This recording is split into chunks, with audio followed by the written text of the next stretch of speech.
Abram suas Bíblias em Marcos capítulo 6. Vamos ler do verso 1 ao verso 6, parte A. Marcos capítulo 6, verso 1. Diz assim a palavra de Deus. Tendo Jesus partido dali, foi para a sua terra, e os seus discípulos o acompanharam. Chegando o sábado, passou a ensinar na sinagoga, e muitos, ouvindo-o, se maravilhavam, dizendo: de onde vêm essas coisas? Que sabedoria é esta que lhe foi dada? E como se fazem tais maravilhas por suas mãos? Não é este o carpinteiro, filho de Maria, irmão de Tiago, José, Judas e Simão?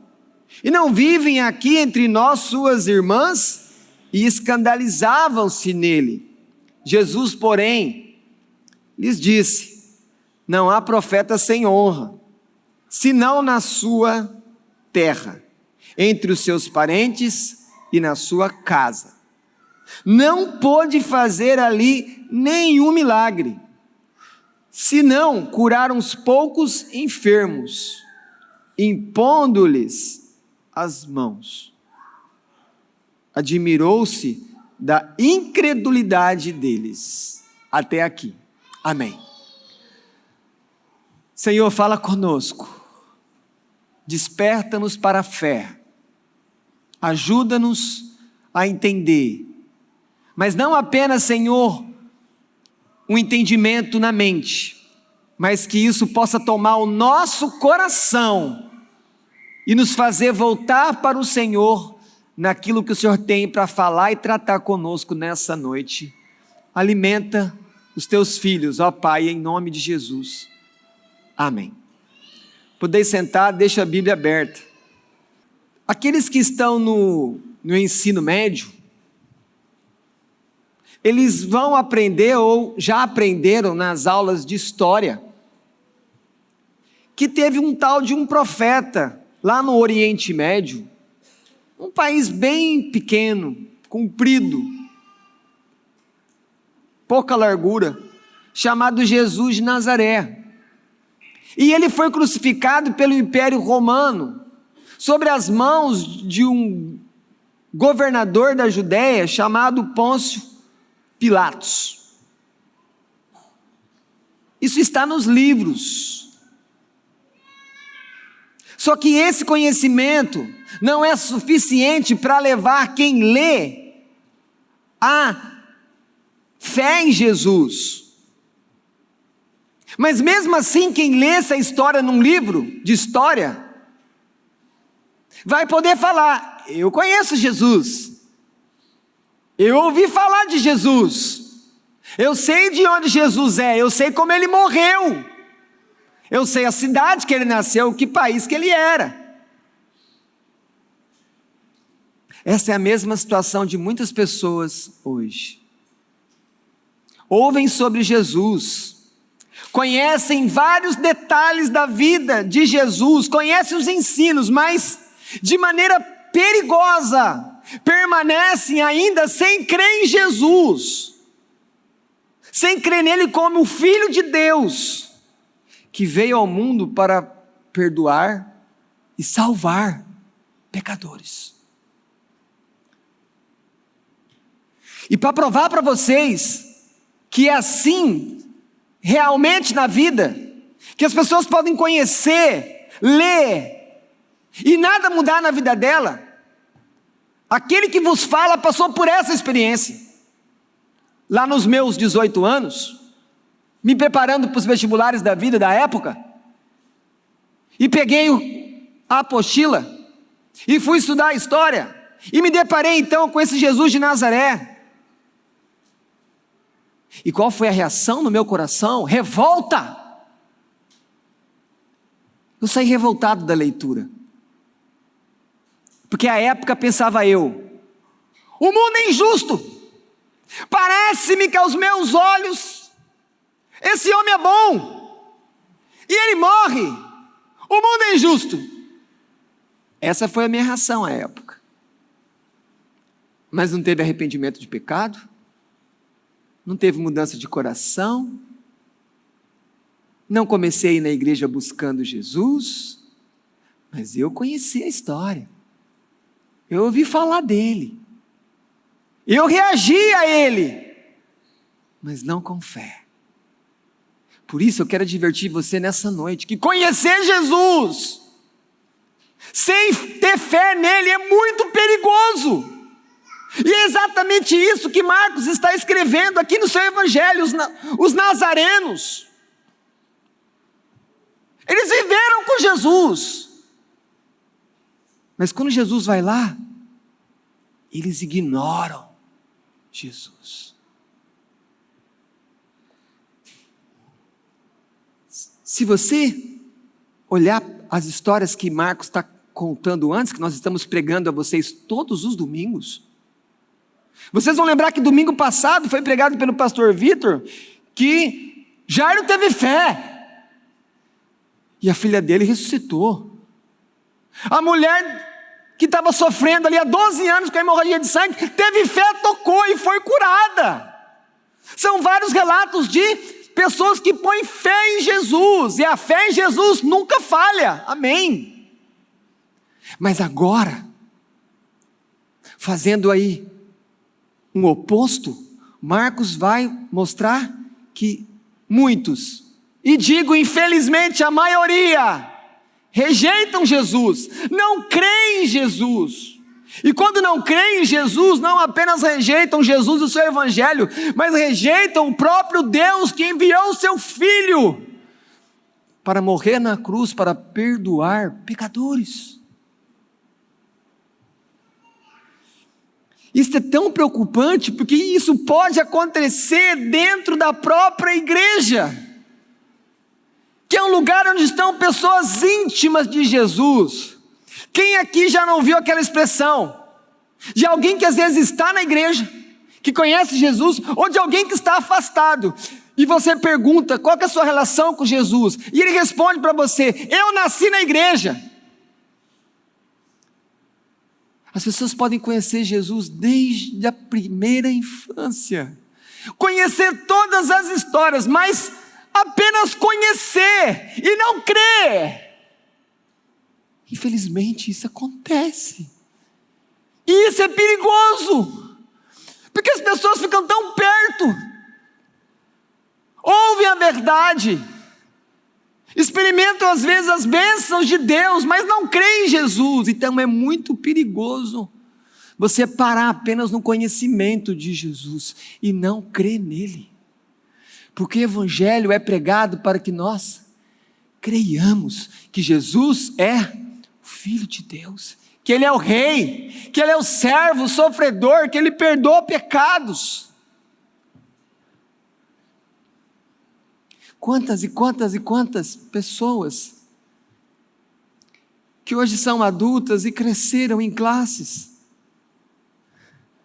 escutando as histórias da Bíblia, e aí quando elas cresceram, elas vieram para os cultos, e elas escutaram sermões por quantos anos, e elas conhecem tantas coisas de Jesus, mas elas não têm um relacionamento com Ele, elas não têm fé em Jesus, e elas continuam longe e fora do reino de Deus, perdidas.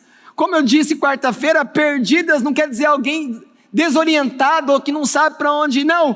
Perdida quer dizer alguém que está sem direito à vida, que está viva naturalmente, mas que está morta espiritualmente. As pessoas não podem morrer no corpo físico assim, elas precisam morrer em Jesus, crendo em Jesus. Então advirto a todos vocês, não basta apenas escutar os sermões, ler as histórias, conhecer detalhes da vida e da obra de Jesus, é preciso crer nele. E como diz o próprio texto, crer em Jesus é honrar Jesus. Porque uma maneira que a gente percebe que as pessoas não creem em Jesus é o desprezo. Elas não honram, elas não se preocupam com Jesus. E é isso então, que como diz o verso 6, que vai fazer Jesus ficar espantado. Você não encontra Jesus toda hora espantado. Ele não fica admirado das coisas toda hora. Mas aqui ele fica admirado. Como que eles não têm fé? E ele está falando de pessoas que ele conhece. Jesus conhece os nazarenos, ele se relacionou com eles quando eram crianças. Nazaré, à época de Cristo, era uma cidade, um vilarejo muito pequeno, com menos de 1.000 pessoas, todo mundo se conhecia. Ele olhava para aqueles rostos, e ele conhecia eles desde criança, e eles rejeitaram Jesus, porque o conheciam. Falaram, não, esse é Jesus, ele é carpinteiro, eu conheço, não vai sair nada daqui. Como é triste pensar nesses habitantes de Nazaré daquela época, que tiveram o privilégio de crescer na mesma cidade que o Filho de Deus, e quando ele voltou para pregar o Evangelho, eles rejeitam ele. Mas não é assim que muitos fazem hoje, rejeitando Jesus, o Evangelho, que ele é o Filho de Deus? O verso 1 diz que, tendo Jesus partido dali, queridos, quando você volta para os capítulos anteriores, a semana de Jesus foi daquelas, extremamente turbulenta, cansativa, tempestades, demônios, falaram que ele estava possesso do próprio Satanás. A família dele falou que ele tinha perdido a lucidez, e estava querendo prender ele, levar para casa. Falou, ó, você está fora de si, você tem que ter um tempo sabático lá em casa. E então, Jesus vira para os discípulos e fala, vamos lá para a minha terra, vamos lá que eu preciso fazer uma visita para os conterrâneos, eu quero ir à casa de minha mãe. E eles vão fazer a visita, lembrando que é a segunda vez que Jesus volta a Nazaré. E como foi a primeira? A primeira ele é expulso da sinagoga, e querem matar ele. Diga para mim, se você volta num lugar que você é expulso e as pessoas querem matar você, não, você não volta. Jesus volta, porque ele veio para buscar pecadores. Ele volta, porque Deus é o Deus da segunda chance.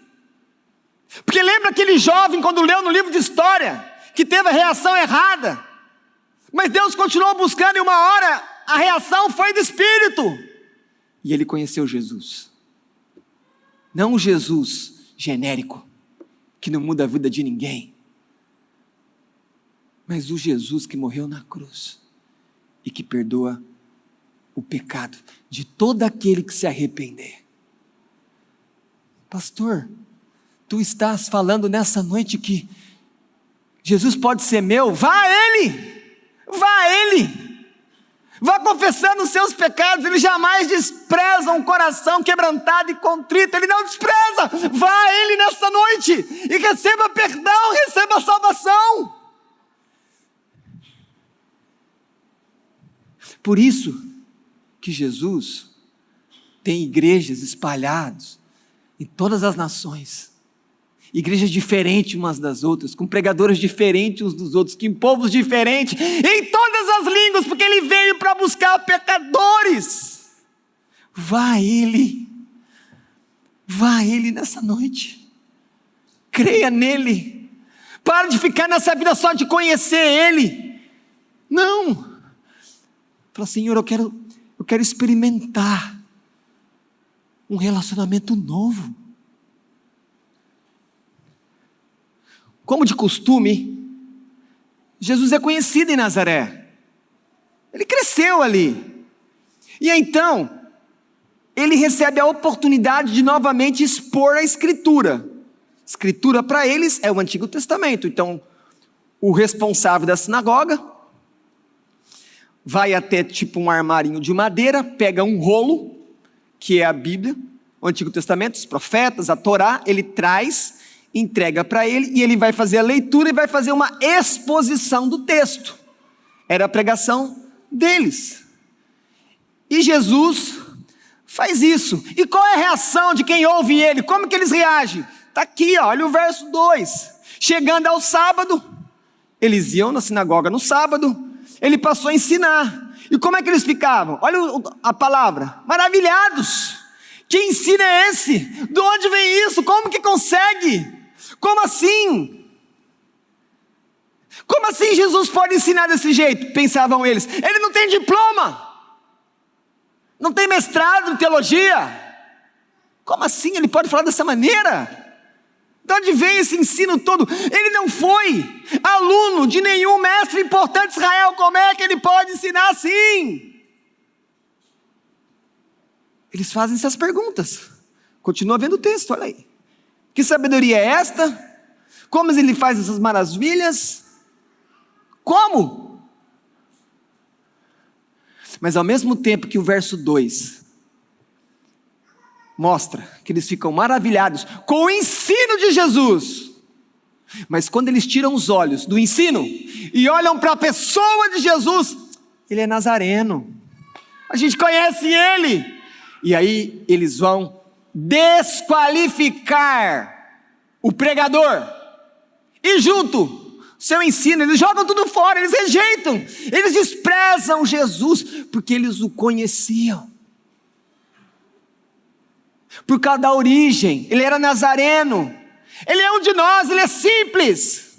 O que vai sair daqui eu conheço, eu joguei bola com ele, eu pegava madeira com ele. Provavelmente quem era carpinteiro na cidade de Nazaré, deve ter participado da época da reconstrução da cidade de Séforis, uma cidade importante. Eu fui para Séforis com ele, a gente trabalhou junto, pegamos pedras, madeiras, construímos muita coisa lá. Escute isso. Escute isso, porque o que eu vou falar aqui, você às vezes faz isso, sem nem perceber. A familiaridade, alguém que é comum para você, alguém que você conhece há muito tempo, pode fazer você ter preconceito com essa pessoa, porque você o conhece há muito tempo. E quando chega alguém de fora que fala a mesma coisa, que faz a mesma coisa, você recebe. Mas quando é alguém de dentro, da sua família, no trabalho, na igreja, na cidade, você já desconfia. Cuidado com isso, porque os nazarenos agiram dessa maneira. Eles desprezaram, porque Jesus era conhecido deles. E às vezes eu e você podemos cometer essa falta grave, esse preconceito, porque uma pessoa conviveu conosco, porque conhecemos uma pessoa há muito tempo, a gente já faz um pré-julgamento, fala não, mas quando vem alguém de fora, a gente recebe, mesmo quando eu mesmo ensino. Cuidado com isso. Aprenda com o erro dos nazarenos. Eles debocham de Jesus. Geralmente, naquele tempo, quando você ia se referir a alguém, você falava, ele é filho, e falava o nome do pai. Aqui, Marcos está mostrando que eles falaram o quê? É filho de Maria. Provavelmente aqui tem um deboche enrustido. Ao mesmo tempo que quando a gente só vê ele citando aqui, filho de Maria, por mais que os outros evangelhos às vezes falam que ele é filho de José, também pode ser uma pista para lembrarmos que nesse tempo aqui, José já era morto, e só tinha restado a sua mãe. Podemos entrar por esse lado. Mas, será que nós devemos ficar tão espantados do deboche dos nazarenos em relação a Jesus? Será que as pessoas também não debocham da sua fé em Jesus? Será que seus colegas de trabalho não riem de você por causa da sua fé? Os seus amigos de infância zombam de você, porque você agora é um cristão, é um crente em Jesus. Você, infelizmente, que me ouve, muitas vezes já não experimentou o desprezo de um pai, de uma mãe, de um irmão amado por causa de Jesus? E não é exatamente isso que Jesus está experimentando. Entenda uma coisa: quando Deus te buscou, te chamou, te perdoou, te fez passar de condenado como pecador para filho dele, Ele estava fazendo as pazes com você. Mas quando você fica em paz com Deus, o mundo se levanta contra você com ódio. Porque se o mundo amasse Deus, nós não viríamos as coisas que a gente vê. O mundo odeia Deus. A igreja ama Deus. A igreja ama Deus. O remanescente dentro da humanidade que ainda segue o Senhor. Então o mundo se levanta quando você crê em Jesus. Porque você agora tem cheiro não mais do mundo, não mais cheiro do pecado, do glamour do mundo, da vaidade das coisas. Não, você tem cheiro do céu.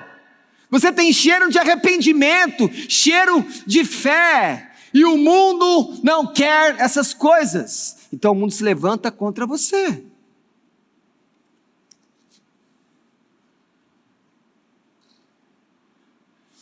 É interessante que quando você vai lá para o Antigo Testamento, em Isaías 53, que é um dos capítulos mais estudados do Antigo Testamento, que é o capítulo do servo sofredor, que ali ele retrata a dureza, a crueza e o sofrimento de Jesus na cruz. Lembrando que Isaías vai profetizar aproximadamente 650 anos antes da crucificação de Jesus, mas ele coloca ali detalhes, que quando você lê aquilo e olha para aquilo que está registrado nos evangelhos, você percebe, cumpriu-se a profecia. E no verso 3 do capítulo 53, diz assim: ele era o mais desprezado entre os homens. Então, lembre-se que o seu Jesus, que o Filho de Deus foi desprezado quando ele esteve entre nós.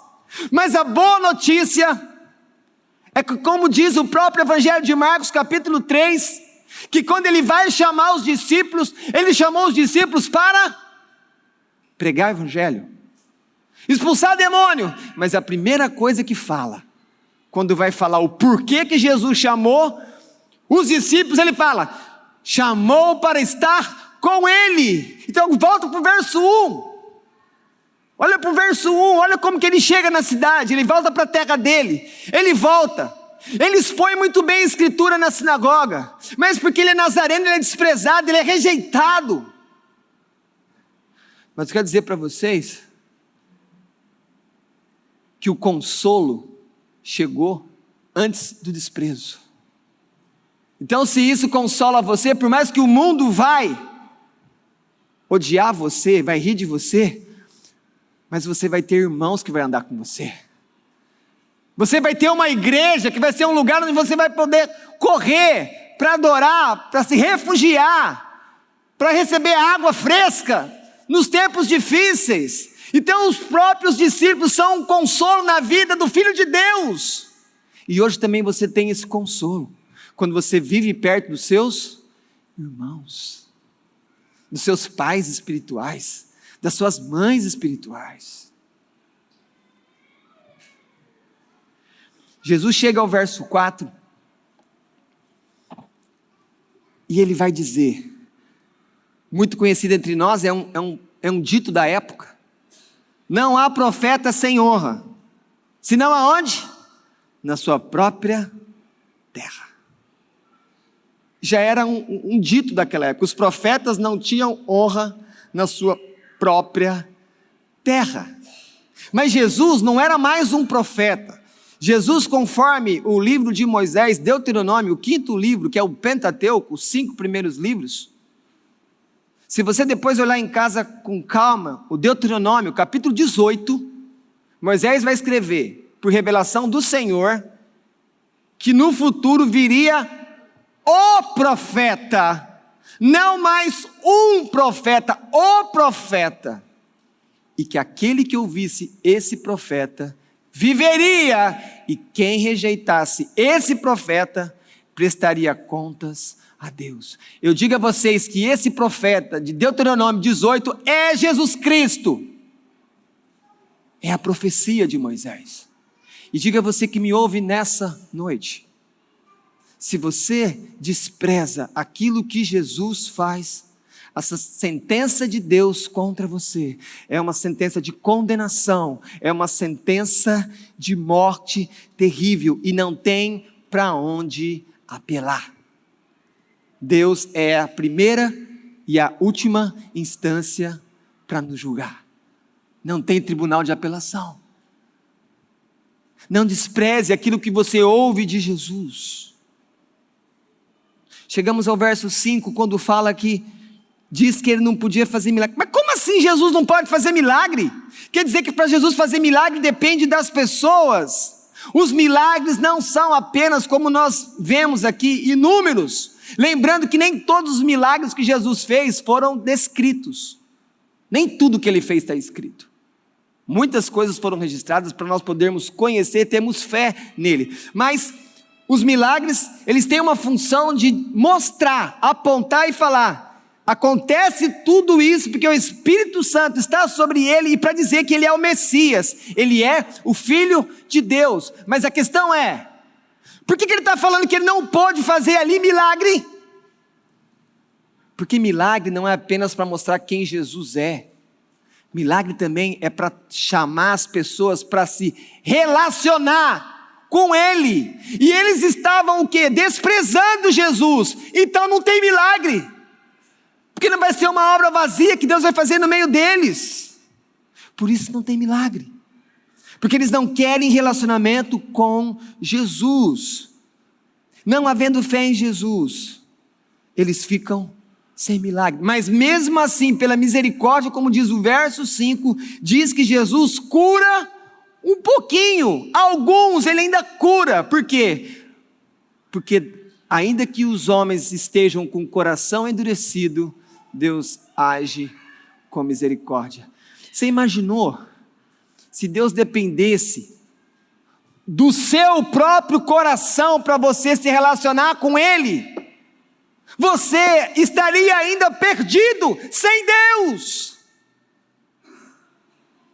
Mas a iniciativa não foi sua, foi dele.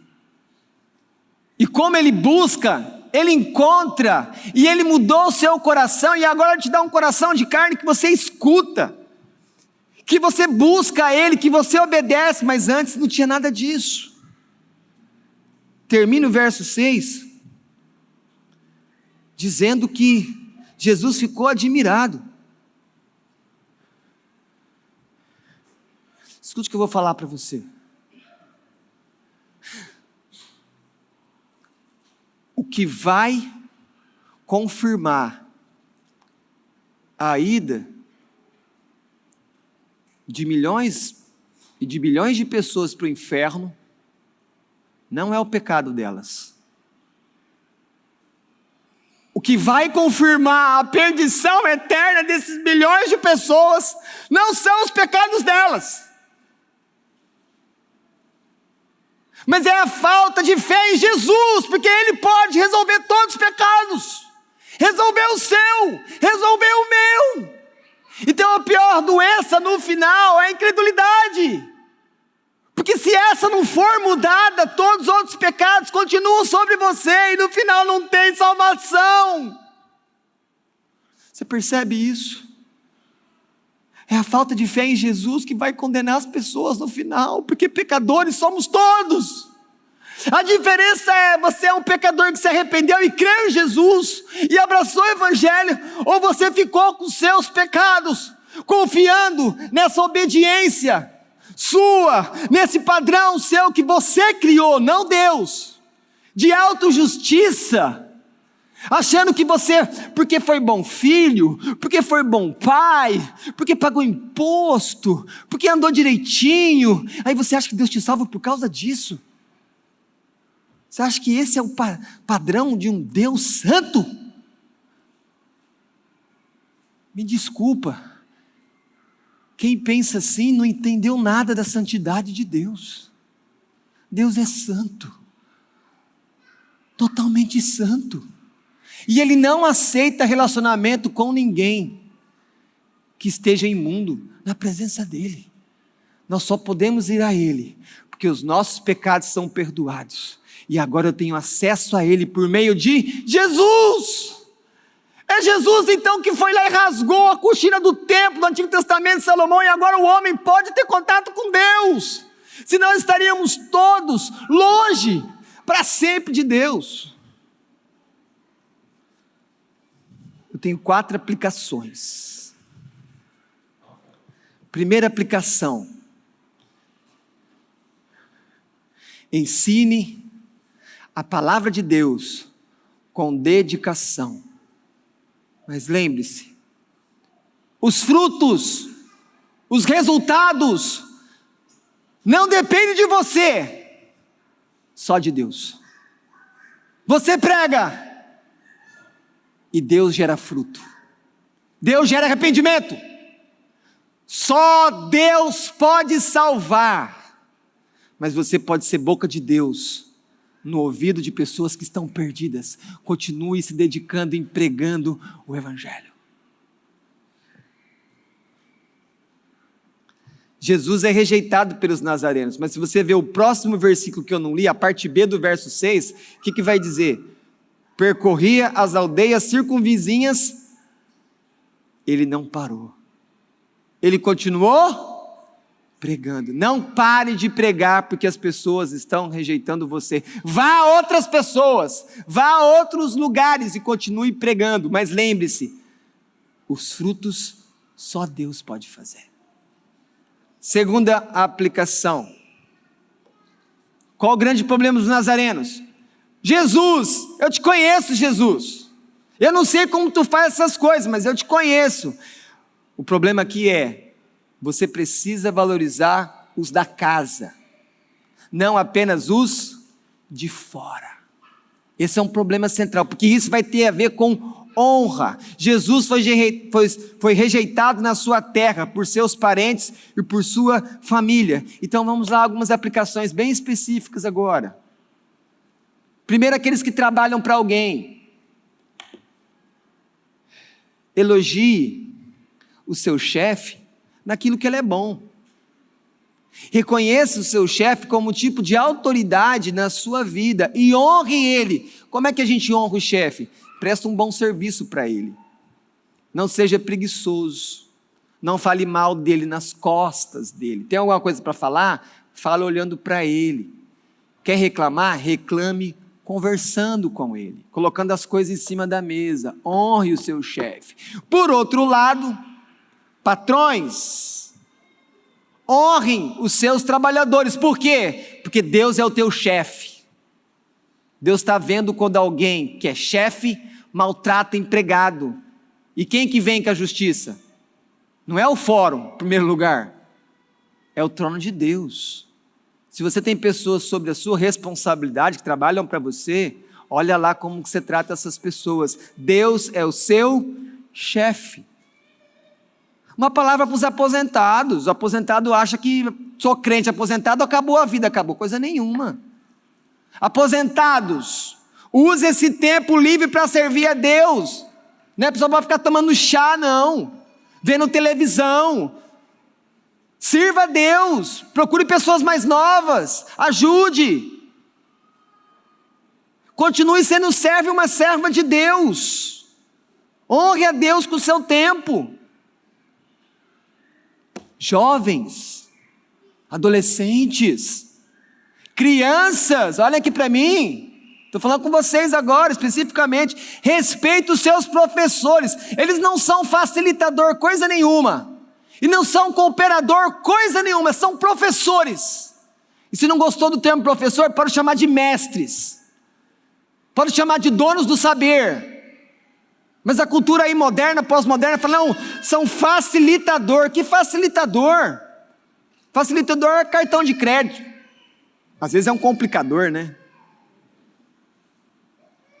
Professores, jovens, adolescentes, crianças, aprendam a tratar bem os professores. Por quê?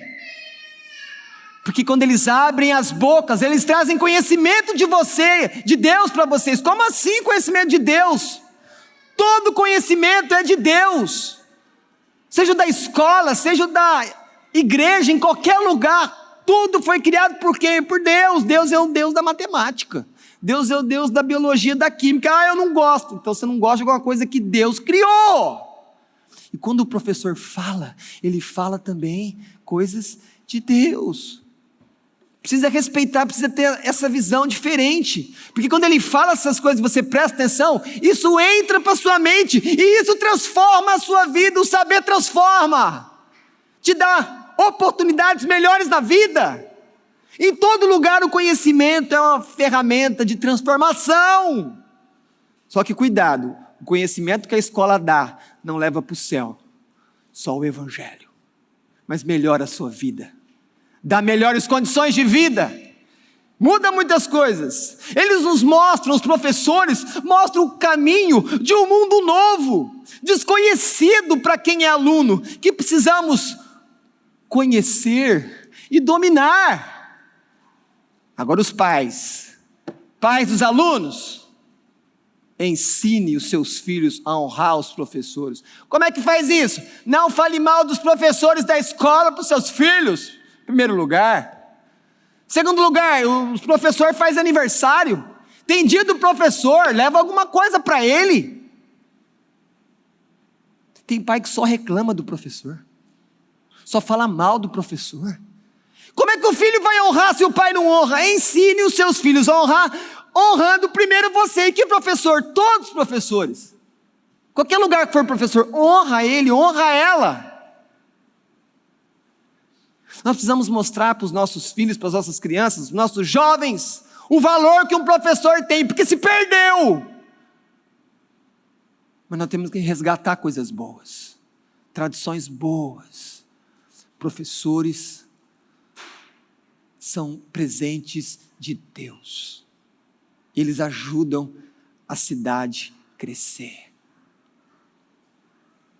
Terceiro, agora os crentes, irmãos, honrem aqueles que servem na igreja, trate bem os seus líderes, não só o líder, a esposa do líder, os filhos do líder. Como que às vezes filho de líder sofre, porque fica debaixo de um tacão, às vezes de uma igreja que não é amorosa, mas não é o caso de vocês, né? Vocês são amorosos, não estou sendo irônico, tá?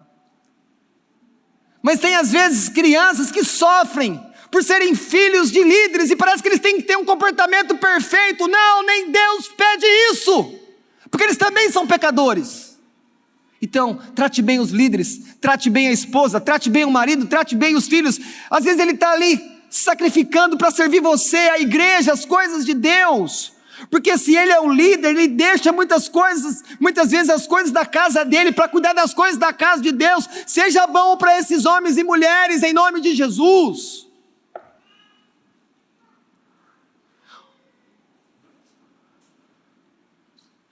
Honrem os líderes dos grupos. Eles fazem escala.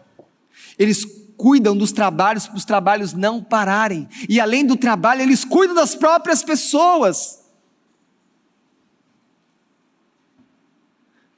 Vocês já deram uma palavra boa para os músicos dessa igreja? Fala, poxa, obrigado, senhor músico, porque você me ajuda a cantar para Deus. Sem você, como que eu ia cantar? Imagina a dificuldade. Porque ser músico não é só subir, cantar e descer, é vir durante a semana, quando você está em qualquer lugar, ensaiar, é escolher música, é treinar música em casa. Você é grato a essas pessoas ou não? Ou só olha quando eles erram o ritmo?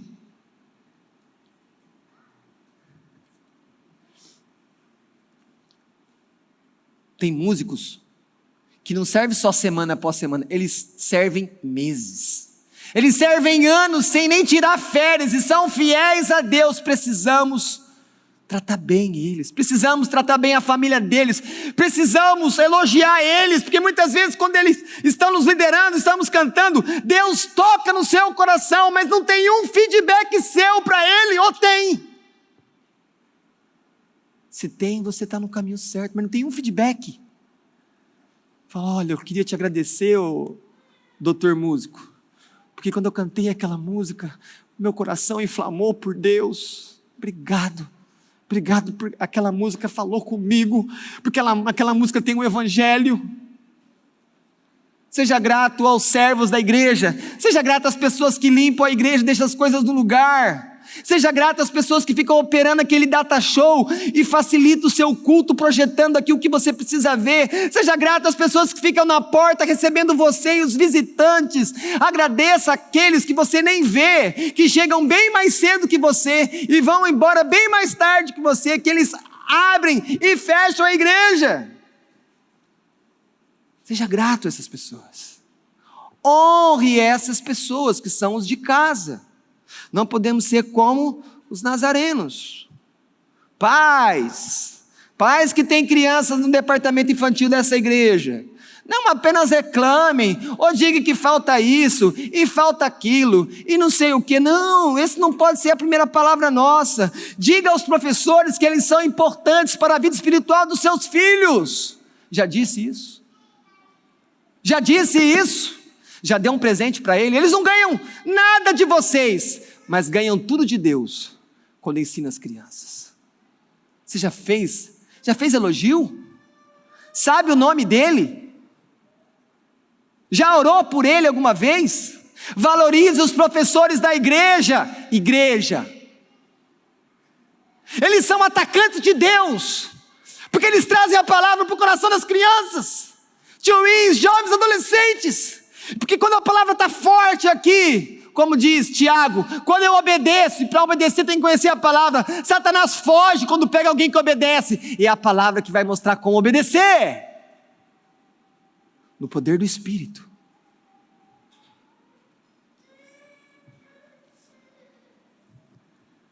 Agora os jovens, tioinhos e adolescentes, tratem bem seus líderes, honre eles com coisas boas, escute eles com atenção, porque eles falam aos seus corações coisas de Deus.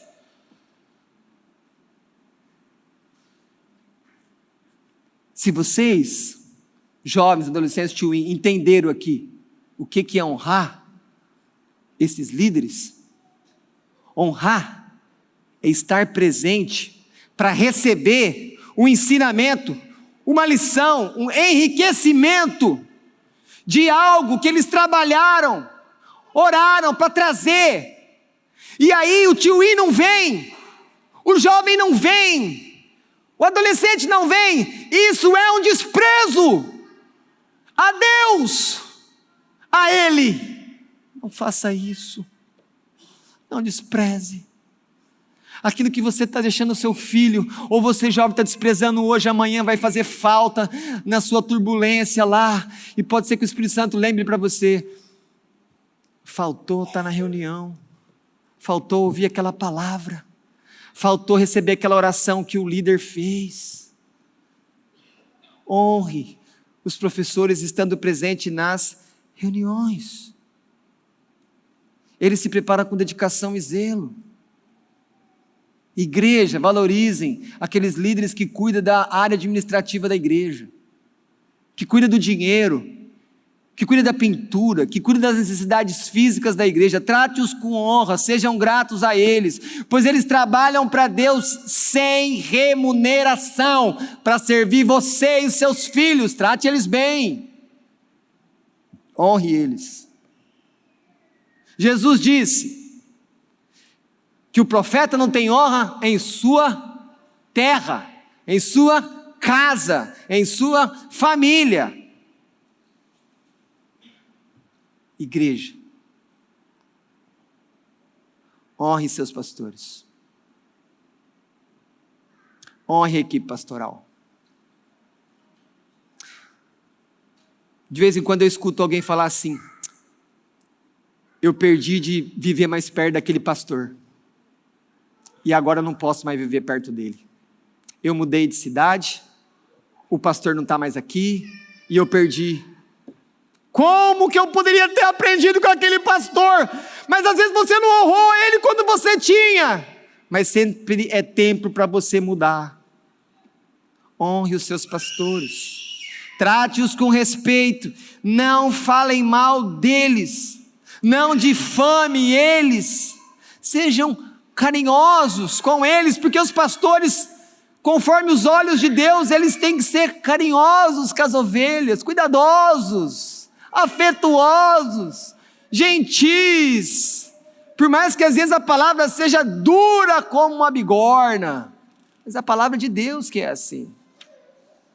Eles são pastores que cuidam das ovelhas de Jesus, mesmo quando não são reconhecidos e nem tratados como pastores. Valorize-os, porque esses homens que ouvem vocês nos momentos mais difíceis, e ouvem com a discrição que Deus ensina, os pecados da igreja, e eles consolam, e eles levam para o caminho do arrependimento.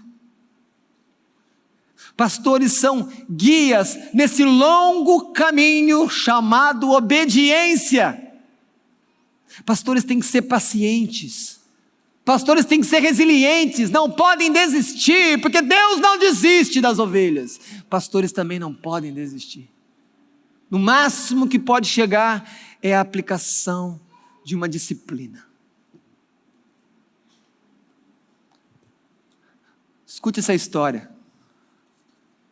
Num domingo, um homem, um chefe de família, ele chamou um amigo para o almoço na casa dele.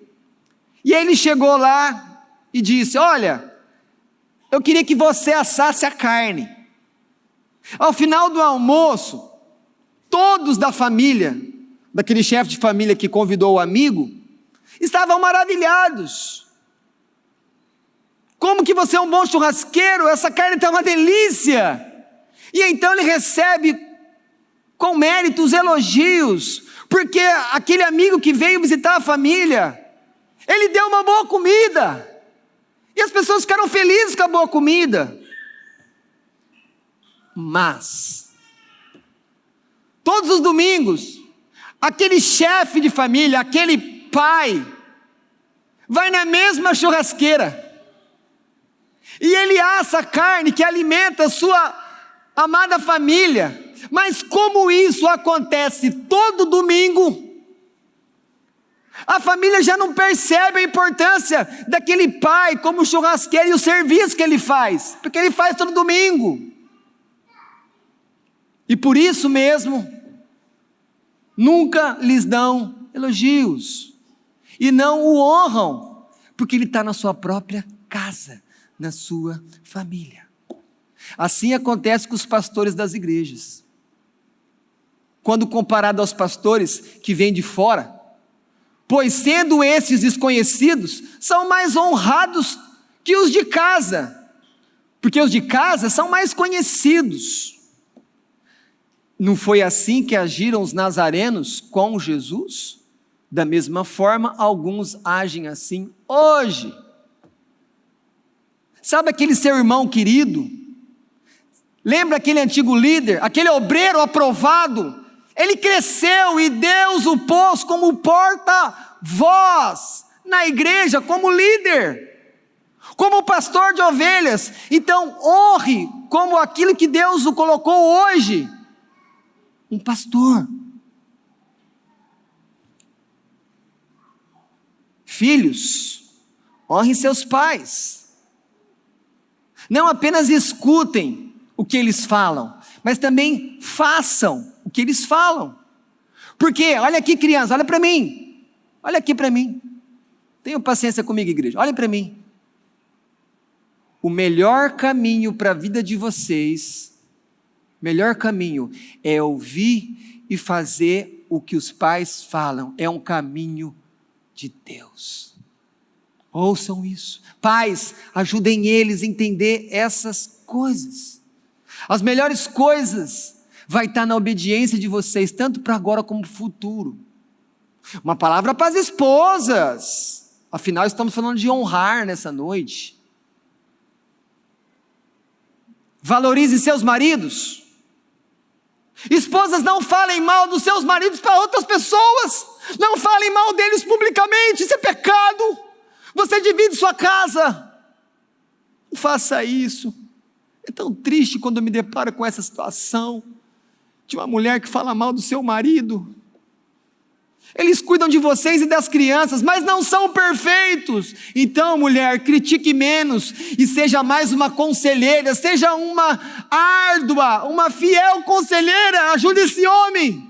E naquilo que ele está sendo omisso, que não lidera, não tente tomar a liderança dele, não, porque não é o plano de Deus. Mas continue ali, ajudando, mostrando, auxiliando, mas não tente tomar a liderança, porque Deus não te chamou para isso. Senão você perverte os propósitos de Deus. E aí no final não dá certo. Mas continue falando, continue orando, continue amando a vida deles. Maridos, eis que chega a nossa vez. A mulher mais importante da sua vida não é mais sua mãe. E que as mães tenham paciência comigo, mas me escutem com carinho. Você é casado, a principal mulher sua não é a sua filhinha, que você ama, é sua esposa. Ela é a rainha do lar. Ela. Ame-a,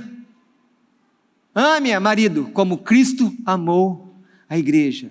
Escute, não se irrite com ela, eu sei que ela vai se irritar você. Mas não se deixe irritar. Irritar ela pode, mas você não deve responder. Não grite com ela, eu sei que você tem vontade, mas põe a mão na boca. Põe a mão na boca. Não grita com a mulher. Não seja áspero. Não seja uma lixa. Seja uma seda.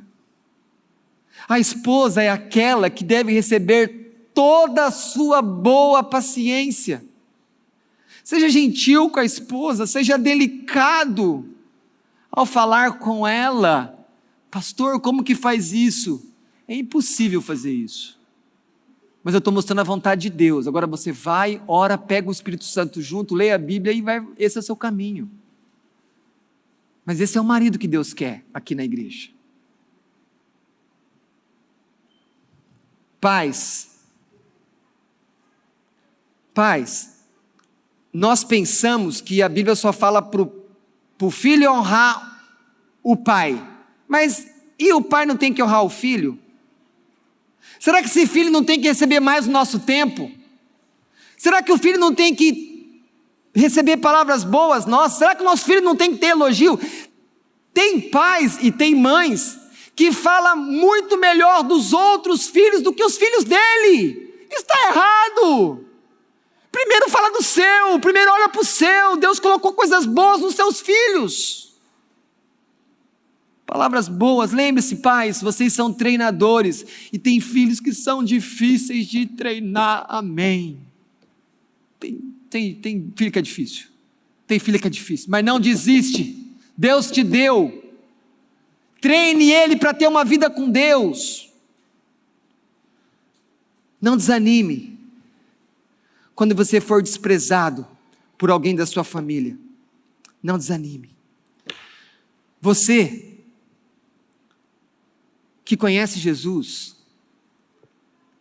mas que também já crê Jesus, muitas vezes é batizado. Mas deixa eu falar algo para você nessa noite. Conhecer e crer ainda não é o último patamar.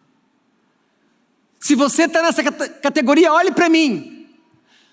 Comece a pensar na sua vida, como é que você pode honrar mais a Deus. Provavelmente quando você pensar isso, você vai ter que chorar diante dele. Falar, Deus, eu tenho desprezado o Senhor. Eu tenho desprezado o Senhor com as ofertas. Eu tenho desprezado o Senhor com o meu tempo. Eu tenho desprezado o Senhor no meu tempo de oração. Eu tenho desprezado o Senhor na criação dos filhos. Em tantas coisas, você vai ter que chorar. Mas você conhece, você crê, então, fala, Senhor, eu quero te honrar. Tu és meu pai. Não fique contente com aquilo que você tem de Deus, mas tente ser um filho melhor para Deus, que honra a Ele. O trabalho, o dinheiro, essas coisas estão só te enganando. Em Deus está a sua grande alegria. E por fim, você que está me ouvindo aqui, conhece Jesus, mas ainda não crê em Jesus. Com todo o amor eu falo a você, cuidado, não basta apenas conhecer Jesus, porque senão você pode cair naquela história daquele jovem que conheceu Jesus, teve uma reação, mas não creu, não mudou, não foi para a igreja, não se tornou filho de Deus. O Evangelho diz que Jesus é o único caminho até Deus, o único caminho, não tem outro caminho, só tem essa estrada, é só por meio de Jesus. E é perigoso você só conhecer Jesus, não crer nele. Crer em Jesus é confessar a sua total incapacidade para viver o padrão dele. Fala, Jesus, eu não consigo viver o padrão de Deus. Mas então quando você crê em Jesus, a obediência de Jesus é colocada em você. E então Deus aceita você por causa da obediência do Filho, não a sua. E agora você é justo. Não basta conhecer Jesus. Você precisa crer. Creia em Jesus. Não fique apenas no conhecimento, porque o conhecimento não vai perdoar os seus pecados e não vai mudar a sua vida. É perigoso somente conhecer Jesus sem ter fé nele.